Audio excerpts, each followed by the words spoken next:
And again, of course, it still doesn't help in the movies where you're just holding it like that the whole way, one-handed. Not caught fire. I don't know how much credence I'm putting that in, to be honest. I think that's the movie technique, just who cares if it works as long as it looks good. Yeah, I think it's just people wanted something that looked a bit different than the regular thing. The proper way, basically. No, it doesn't get. Yeah, alright, don't get it.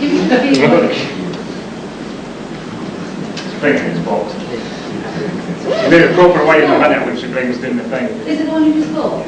Yeah, no, it's the wee end, it's in the white bag. Not the M16. Well, you might have noticed earlier, I had the plain black t-shirt and the right boots and the long coat. I had to get the M16 sooner or later. I actually wanted to have a photo op in that year with the Dalek. Dalek versus M16.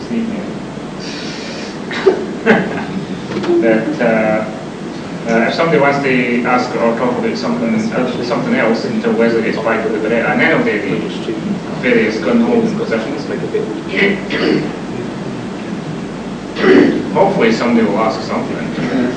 You were saying yesterday that something about arrows with iron tips penetrate better than arrows with blue tips. They penetrate Egyptian woven reed shields there.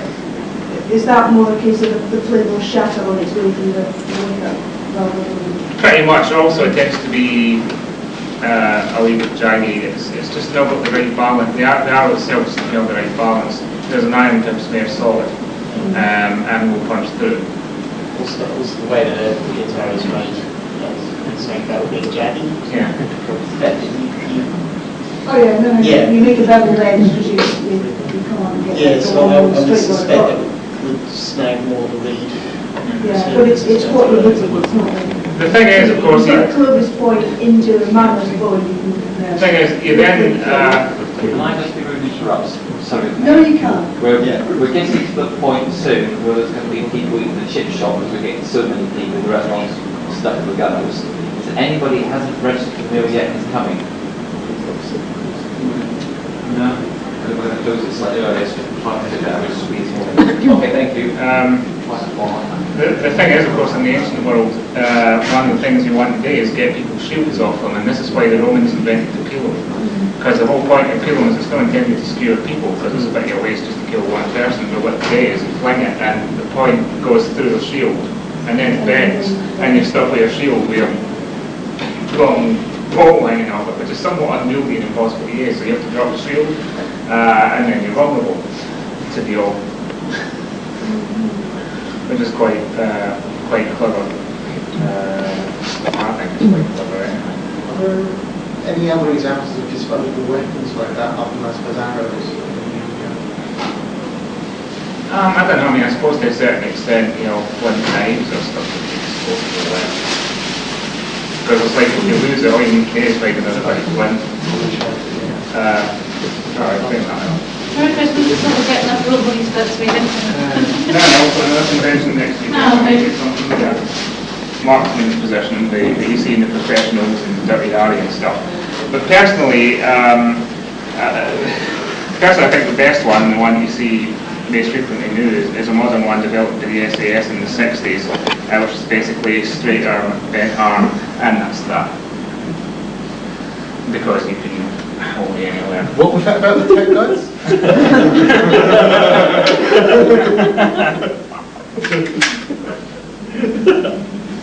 Right, get So the we know yours M60. is full auto. Get the M60. Get the M60. Bigger guns, really. Anybody seen that film, Split Second? Yes. Where the only really good bit in it is when Tiger's first assistant goes, "Bigger fucking guns! We need bigger fucking guns!"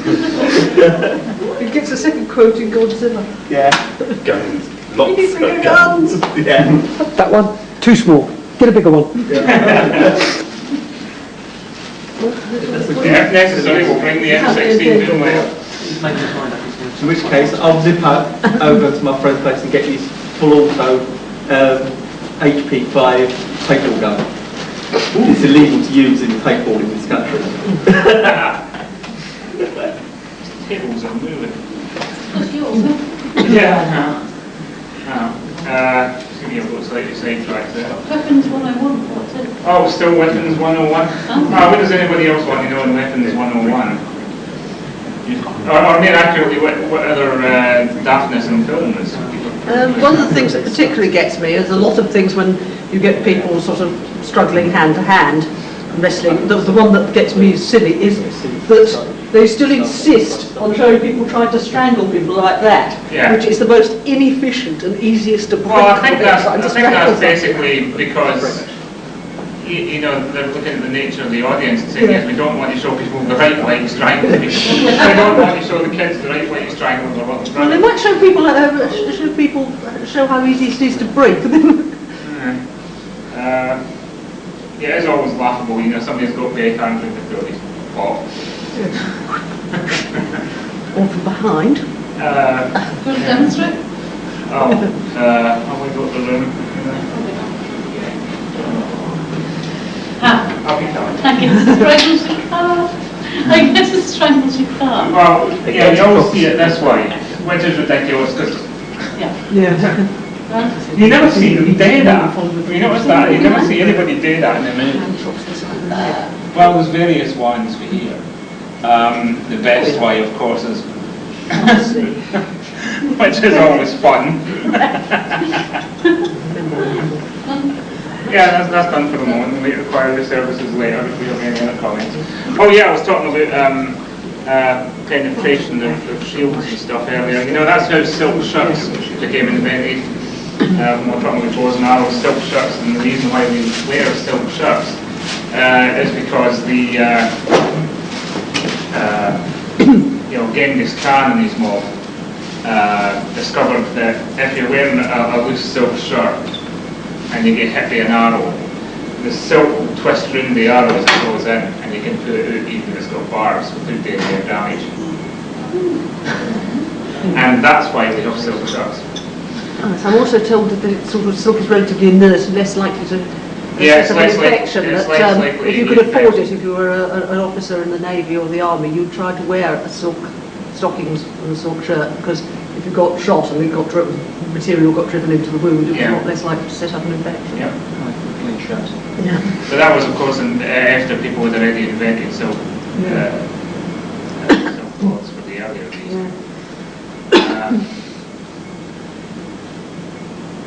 Next up, because I mean, I'm just going to go where the audience leads here. I'm no particular agenda. I could do the whole book plugging thing, but it's like, well, it came out 3 months ago. Buy bullet time there, that was done. CDs. Yeah, well, they didn't come out until February. Another one.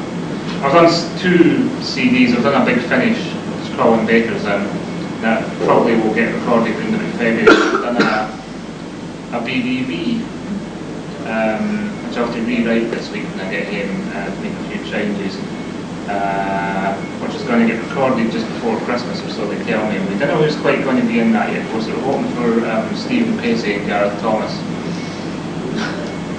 And the thing is, Stephen Pacey's the hero and Gareth Thomas is the sidekick, because I just thought that would be so funny if the cast played Chris Tarrant's sidekick, just to wind everybody up. But we shall see how that goes. As I say, we're recording this sometime next month. I shall continue to take questions about anything. I say writing, Doctor Who, weapons, history. Not being picky, but you know, Oh yes. Okay, that's both too late in getting the sentence you can have, but the bayonet drill at Battle of London. I've heard this before. I remember hearing it when I was taught history of 45 back in school. Is there sort of primary source material for that? Because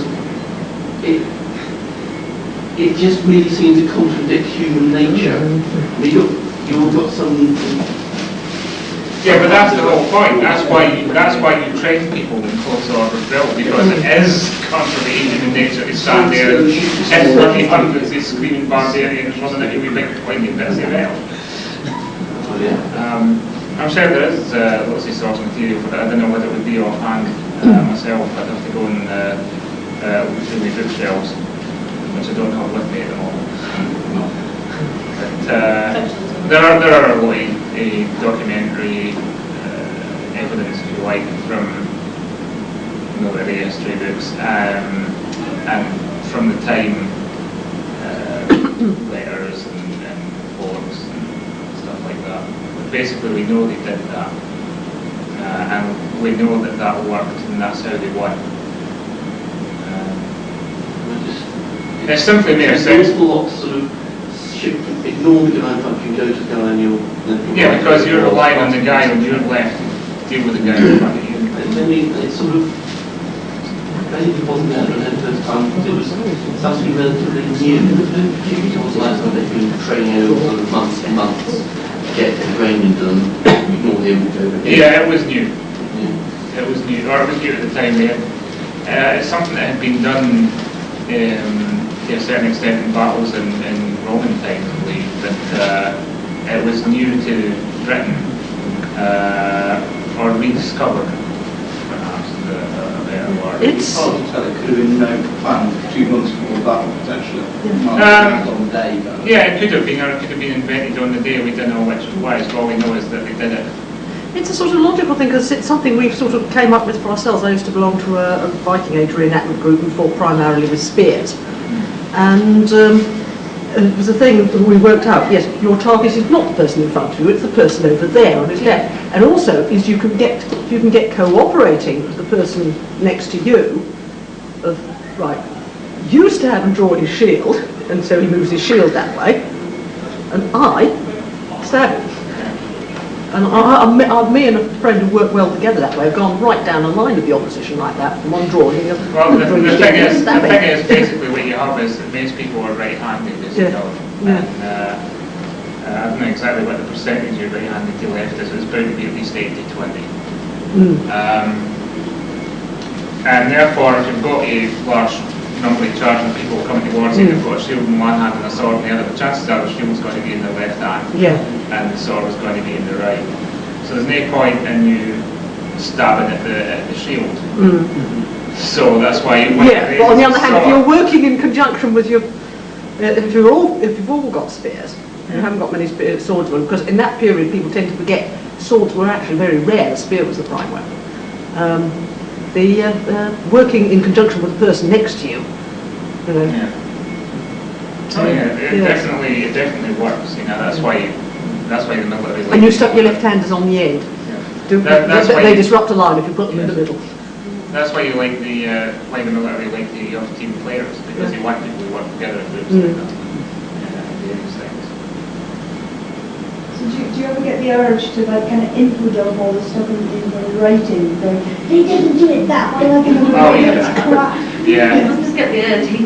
Yeah, sometimes I do it. There's a bit in bullet time where they just say, like, you know, that a whole bunch of stuff about how you don't dodge bullets.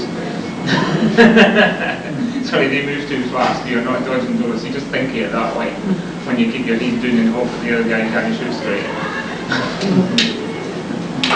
Which, of course, he probably can, because he's too busy ducking and thinking he's dodging your bullets. Yeah, so we tend to forget sort of people complain about the sort of rate of accuracy, the amount of bullets expended by the army in proportion to numbers of people hit. But the vast majority of the fire is purely suppressive. Yeah. It's made to make the opposition stop firing back at you and keep their heads down. It always makes me laugh. People say like about the A-team being completely ridiculous because they fire all these hundreds of automatic rounds and never hit anybody, and I'm like, yeah, so. Sorry, that does actually happen. Possibly no with quite such astonishing regularity. The bullets normally explode like they do on the A-team. That depends what sort of ammo you use. The cars, the exploding cars. The next thing on after you is half an hour of mini penalty, any guests remaining. Looks like you're the only guest remaining. So if you want to go on till 5, be my guest. That means we do the stage. Oh, what time's the actual dinner, by the way? The dinner is 8 o'clock. Oh, that's all right. Usually Then we got the closing ceremony up to 5. So if you want to go on till 5, if you're having fun. Yeah, well. If you don't, we'll see. Do the stage. I'll stick my nose in at 4:30. See if you're still up for another half hour. If you are, I'll sign up again. If not, I'll come back at 5. Okay. Drag him to the bar. Yeah, drag him to the bar. Drag him to the bar. Yeah, we usually take you out of the bar at some point, don't we? Forced father. The exploding cars. The exploding cars. I love that gag in Top Secret. Everybody seen Top Secret? The Pinto. Thing for the people who make the naked gun films. They have that bit where the Pinto, which is a notorious death trap at the time, and hits the big truck, and it stops just about in time until you just hear this tiny ding, and then it explodes. It's just so funny. At which point, of course, the Mercedes or Volkswagen or whatever sort of truck it is drives off like on fire, but it's falling off and it's driving off quite happily. And you go, "I'll say this for the Germans who make great cars." Yeah, it's funny that the other good gag about that is in Last Action Hero, when Army's character comes back to the supposedly real life New York, and he sees Charles Dance getting a taxi, and he runs out with the Desert Eagle and goes, blam, blam, and he goes, "The taxis in New York must be bulletproof because it didn't explode." I love that. Since when is Arnold Schwarzenegger a member of House Reaper? I don't know. Due to study that. No, House Reaper is the Russian blue in Cats and Dogs. Yeah. Like, not baby puppy, I think it is you who's in trouble. I like that film as well. I know like people hate it, comments and reviews, but I like it. I forget where we are now. Oh, just meandering and rambling. I like meandering and rambling. Best kind of thing. Thoughts on Enterprise? Well, I've seen it yet. What's it going to be like? Has anyone seen it? It's supposed to be alright. The pilot script is okay. On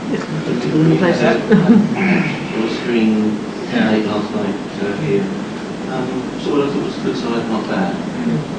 I'm kind of looking forward to it just on the grounds that Scott Bakula on it. Because he was getting quantum leap, and apparently he's got measurably creative control, so hopefully that might rein in Ryder and Berman's producing. The problem I've got with Enterprise at the moment is going to be, or not the problem I've got, because obviously it's Sky, but one thing I think that's really bad is that Channel 4 is getting it. It's the first Star Trek show not to have, not to be on the beam. Because normally Sky and the beam team up to get them. So then Sky shows them first and the beam shows them next. At this time Sky bought it themselves and they didn't even offer it to the beam, or they didn't open up any bidding at all or anything. They just went to Channel 4 and says, right, we'll, make us an offer and you can have it. This is the same Channel 4 who show Angel and Stargate and D5, of course, and you know what they did to all of them. This is the Channel 4 who will probably take Enterprise and show it at like 5 o'clock on a Sunday afternoon, cutting it to ribbons in the process. Since Berman and Braga are only a lot more references to sex and stuff than before. Or alternatively, of course, they'll wait till half term, like next year, and show it at like 10 AM as part of the annoying kids thread with really stupid presenters and a huge logo covering half the screen. The interesting one is they even cut it further from 6 PM to 10:30 and they showed Stargate. Or if they don't cut it at all, they show it at 1 o'clock in the morning. It's ridiculous. Oh, and if it is shown at prime time, it'll get bumped. Although what was interesting when they showed Stargate last year, when they showed season 1, is they were cutting most of them. They hacked the Broca Divide and the Nox in particular really badly. But then they figured I think that nobody was watching because the last 3 episodes, the sort of story arc leading up to the cliffhanger, the show's completely uncut. Damn, I've given up by that point. Yeah, exactly, including the swearing that Jack does to Chlorel in the first season finale. I forget what it is. He says he is a you bastard, or you son of a bitch, or whatever. which even Sky had cut, and they left that in. Because I think they figured, right, nobody's taking it or anything new, so we'll fuck them up. He's showing the uncut version in the lobby going, oh no, he was not taping it. I hate Channel 4. These are the people who decided it'd be a really good idea not to show the 7th season of Homicide and thus leave the season 6 cliffhanger completely unresolved for the rest of the time. Which isn't quite up there with the the first 2 books of the Tripods trilogy and not bothering with the 3rd, but it's pretty close. I have fallen into a coma after the 2nd season of Tripods. Well, I never watched it. I watched about half the first episode, so there's a load of crap and never watched it again. To encourage people to read. Yes. Yes. I think it'd been better off just transmitting the books on teletext. I find a lot of things that they make. The series when it's faster to reread the book than watch the TV. Yeah, well, probably quicker to reread the book. That's what it's well, I didn't think much of the thingy version, the first version. The film version. Yeah. And I haven't seen the new one yet. I saw about 5 minutes of the middle episode, I think, while I was waiting for something else to start. It just wasn't enough to make a judgment from. So I shall have to see that when they repeat It's it. okay. It's cheap, but I mean so expensive. It's okay. The main problem is that Paul Atreides has all the charisma of a housebreak. That's the main problem with it. I'm sorry, this guy's a great charismatic man. The other thing I find a bit weird about that adaptation was that what they've done in some places is taken the dialogue from a scene, but of course lost all the internal monologue, so it didn't really have any idea why it was people getting up to some of these things. It's because it's a different medium. It's because, you know, you should really adapt things from one medium into another, I suppose. I was never that much a fan of the series as a whole, the Dune series, because the first book's really great, one of the greatest sci-fi novels ever written, and the rest of them are unmitigated, boring, shiny. Like, how did he manage to get a whole 6-book set, and then spin-offs written by other people after his team? Because people keep paying. Yes, well, I'm reminded of the saying that Eli Wallach has in The Magnificent Seven, where he says, if God did not want them to be sheared, he would not have made them sheep. I always think of that when people say things like, oh God, not another bit of whatever merchandise, you know, because there's too much, etc. But I'll have to buy it anyway. No, pick and choose, you fool. You mean like, this is the 3rd DVD set of Enter the Dragon, and it's got a couple of extra nunchucks in. No, the only... director's coming to me, No, so I have to buy it. my current copy of Enter the Dragon is VHS. Right. Point of view. No, I'm just trying to decide whether to get the new 2-disc set of Game of Death with the nunchuck scene and with a 40-minute video of the raw fight footage, which should be interesting. Purely for those elements, because basically Game of Death is Bruce Lee's worst film fight. It's one of the worst martial arts films ever made. The fight action when it comes is great, but it's just so silly because like Bruce had only done a few scenes towards the end and the fights before he died, and so they didn't really have the rest of the plot, and so they get a completely different actor to play Bruce having disguised himself with a facelift and everything to hide from mobsters. And they start off with like clips for his clips for the end of Way of the Dragon with the fight against Chuck Norris, and then have like, you know, stand-ins and stuff pretending to be coming off a set where they're just filming it and stuff like that, and his character is an actor who's, well actually he's playing the character of the actor who played the character he played in the previous film, which is bizarre. Yeah, exactly. And as I say, the stand-in work is completely ridiculous. The plot makes no sense. It's like they shouldn't have bothered, to be honest. But it is just so funny to see how they tried to What, in your opinion, is the best film fight scene you've ever seen? I'd probably have to separate that into, like, you know, martial arts scene, sword fight, gunfight. The best, or one of the best fight scenes martial arts wise is Fist of Fury. In fact, there's 2 or 3 really great fight scenes in that. The first nunchuck scene where we first see Bruce use nunchucks against a whole school of Japanese karate students, they all just rush at him and he's just standing there looking sideways. And then they remade it as Fist of Legend with Jet Li, and there's an even more incredible scene in that, where he takes on Billy Chow playing the evil Japanese officer who's got a katana, and Jet has the belt off his shoulder. And the belt versus katana, and it's like... You know, there are bigger fight scenes, there are more acrobatic fight scenes, but for sheer sort of cheek, you know, it's like, whoa. Also, the double nunchuck scene in Way of the Dragon is pretty stunning. Well, there's just too many actually to say was the best one.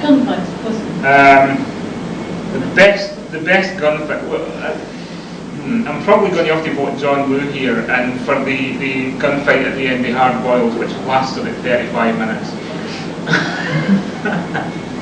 Because that's, I mean, a 35-minute gunfight is just pretty outrageous. Sword fight, again, it's hard to, I don't know if I've got a single favourite fight scene. There are a lot of good ones. At the top of the cliff in Princess Bride is very good. Yeah, I'm pretty much going to nominate that actually. Apparently it's the longest sequence of steps in what was it? Yeah, it's the longest single take for a sword fight scene, I believe. I can't look at it again, but one of the best I remember was actually the Carry On film. It's right at the end of Don't Lose Your Head. Oh, that's quite good. Yeah. Yeah, that's quite good. But yeah, I'd be hard to think your best fight scene is. I'd have to have a whole set of top 10s. Okay, how about worst fight scene? Worst fight scene isn't Doctor Who, funnily enough. There are 2. One is in, I think it's episode 3 or 4 of the Dalek Invasion of Earth, when the Robomen follow our heroes down into the sewers, and they have this very slow fight where they're struggling out of a gun, and it's insanely slow. It's like they're going like this. And then one of the Robomen lets go with one hand and goes. And the other one is in, I'll grab one of the source with it. The other one is in The King's Demons, which was on UK all the other week. And basically you've got Peter Davison and Anne Ainley, and they didn't use stunt doubles this time. And they're using supposed to be broadswords other than ring light. And basically they kind of go, and it's this speed, as opposed to, you know, or it's just insane. And apparently the reason why they did it is because they said, well, we did that because broadswords are so heavy in medieval times, and therefore they would fight slowly. And I'm like, bollocks. I have a 10-pound broadsword, and you know, absolutely, even the 10-pound broadsword, you know, a great big one, absolutely can do all this stuff one-handed, no problem, and just as fast. So I don't know what was up with that. It's just a really bad fight scene. And those are the 2 worst. So what do you think Doctor Who's so bad at fight? I don't know. British actors don't get much. I don't know. They've had some better fight scenes elsewhere, but that one, I think they're just sort of maybe scared in case the actors hurt themselves and that will like fuck up the rest of the season. Well, actually, they should be worried because it's the last story in the season. It's quite good for this. Yeah, I remember things like Neverwhere, where the warrior woman was the most unconvincing sort of warrior woman I'd ever seen. I picked up something dangerous. Oh my God, what did I do? Actually, Neverwhere had another problem. The guy who was playing Best Bravo, you see him running down the tunnel earlier in the thing. You see him dying as they go after him. Actually, he's just tripped over one of the sleepers and broken his leg. So, unfortunately, that was shot before the scene of him being introduced and going to the actual fight scene. So that's why they changed it to him being woken up at that stage. His leggings in full plaster. New one on me. Trying to think whether really good fight scenes there are, because there are millions. Everybody seen Crouching Tiger? Yes. Yeah. How many people think that's... Alright, how many people liked it who've seen it? You all liked it pretty much? Anybody didn't like it? Right. How many of the people who liked it thought, wow, this is a really great paradigm shift, etc., the most stunning fight movie ever made? Nobody. It reminded me a lot of what I thought Zine would look like if it was made into a movie. Exactly, nobody. It's really weird to see how you can tell the way the critics went there. It's like it's getting all this acclaim for critics who've obviously never seen a Wish of Fame before. And because I was just thinking, yeah, this is really good. This is really nice. But Once Upon a Time in China, the new version of I Am the Monkey, you know, and various other films that I could mention, either version of Dragon Gate and etc. are all better, and all much better fights. Oh, yeah, I love the fight in Dragon Gate and the day of striptease duel. That's really good between Bridget Lynn and Maggie Cheung.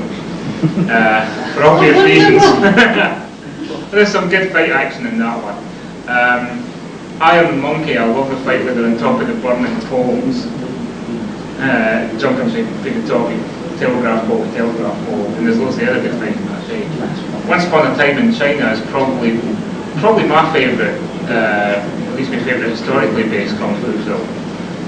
Just because it's got that whole historical epic feel, and then there's all this great martial arts action as well. And there is a certain amount of wire work in it, which normally I didn't like much, but so I was alright with it in that. Jet Li's really good in it. Wu Ma is the villain. I Know Him. Yeah, it's great. I'd definitely recommend that to anybody who are above Crouching Tiger. Crouching Tiger was nice. Blade of Fury is good Hong Kong sword movie. If anybody's into that.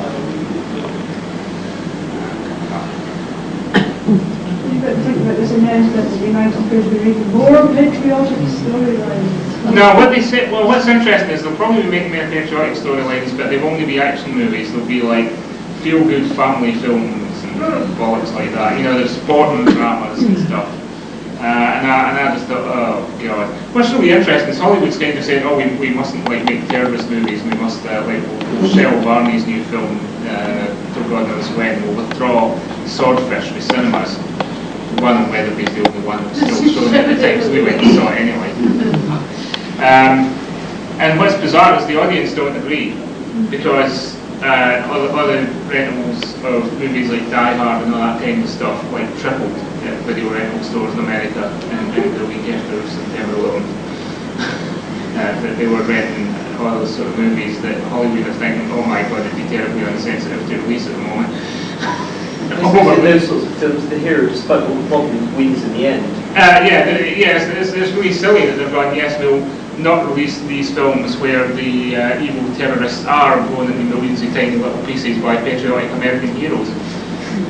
Somebody's got things really arse about face here, you know? Yes, well, of course they don't want it to have brought too much to the fore, presumably. It's all these supposedly people playing these patriotic American heroes are all apparently admitting they're too terrified to set foot on an aeroplane. I was really disappointed in the army, especially not going off to collect his honorary doctorate in Austria. The other thing is, of course, all these supposedly American heroes, of course, many of them are really particularly long-term American. You know, Army's Austrian, and Stallone and company, Stallone's like first-generation Italian who came out when he was a kid and stuff like that. So they are fucking Americans anyway.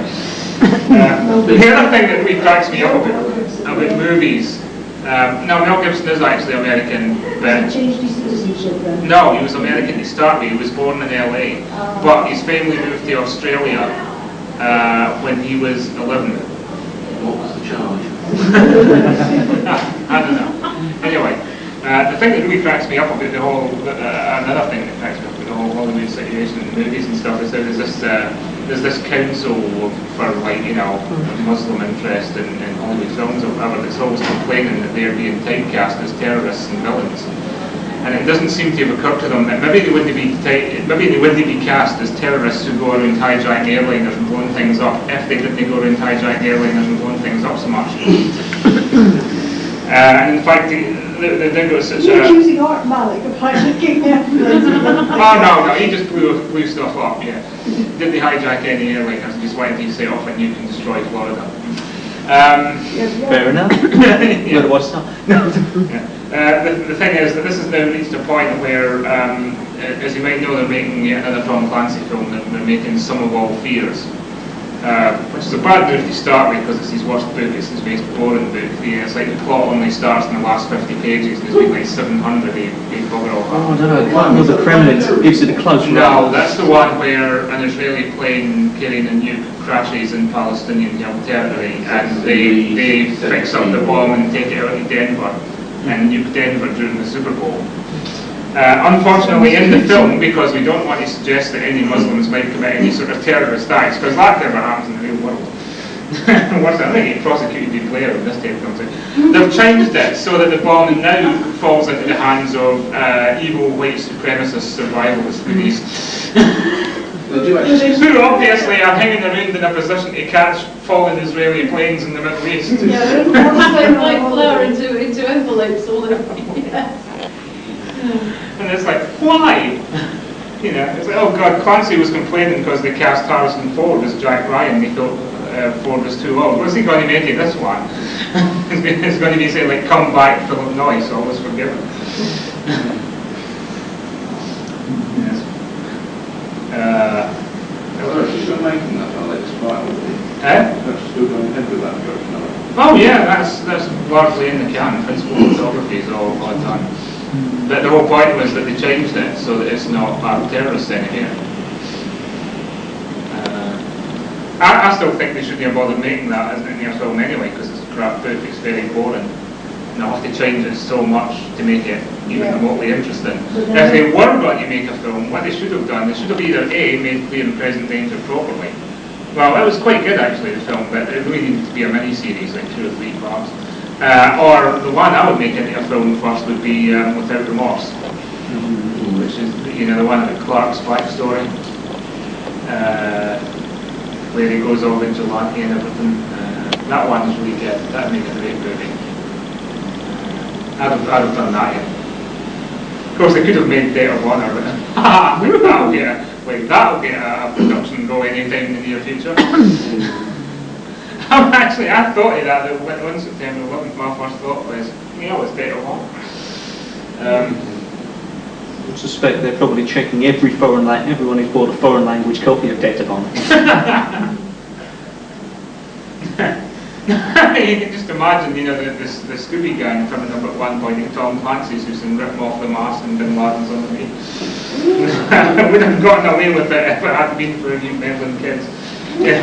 As we know, the super villain always makes one tiny but fatal flaw, and his is to have his evil plan printed and published as a million-selling best. I will become an evil overlord. I will keep an average 5-year-old on my staff and will point out the obvious flaw in any plan I make. It's like The Simpsons. This plan is based on one they use in the steam tube, so nobody would have heard of it.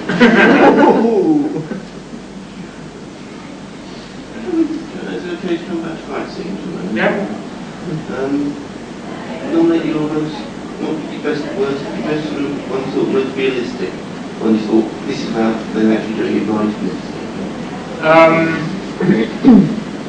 You may see too many of them, to be honest.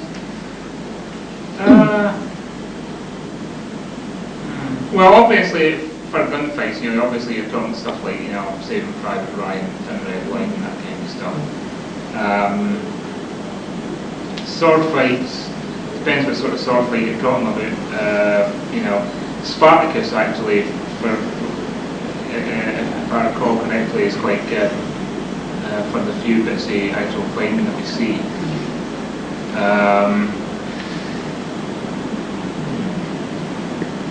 I don't think there's ever been a really, really good and accurate sort of just general medieval brutality sort of thing. Because even in Excalibur, it's just trying to go for an image and being very bloody and grimy, but not necessarily accurate. I've never actually seen it done properly on screen. It doesn't mean to say there hasn't been one made, just that if there is, I've not seen it. And as for martial arts films, for like Kung Fu or whatever, I think... No, actually, I'll tell you, the film with the most realistic fight scenes, the only film that's got really, really realistic, absolutely fight scenes, Raging Bull, by definition. It's a different sort of fight than you're thinking, eh?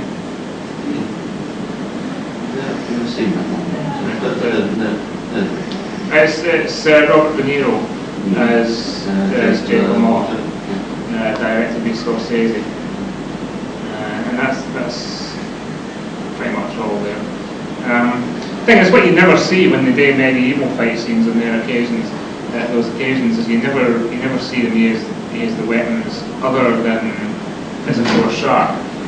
Like you never see them grab the blade and use it as a quarterstaff or hold it for the blade and put the enemy with the equivalents and all that kind of stuff. You just do not see that.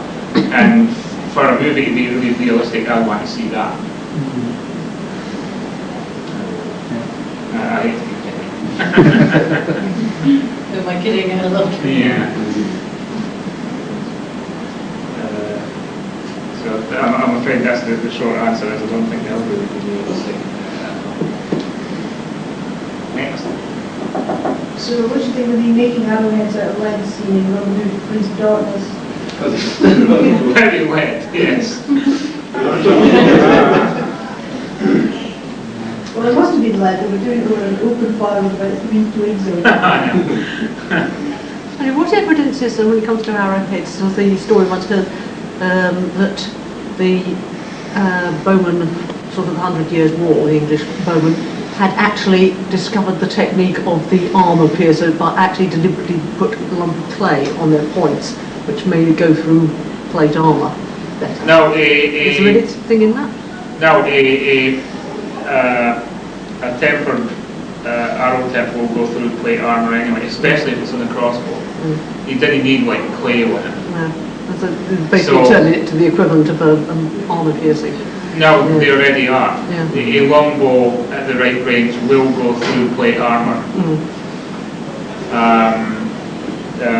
There was a series on with Richard Holmes, I think, and they actually tried this. They said, right, we'll experiment, let's see whether an arrow-fail longbow will go through plate armour at various ranges.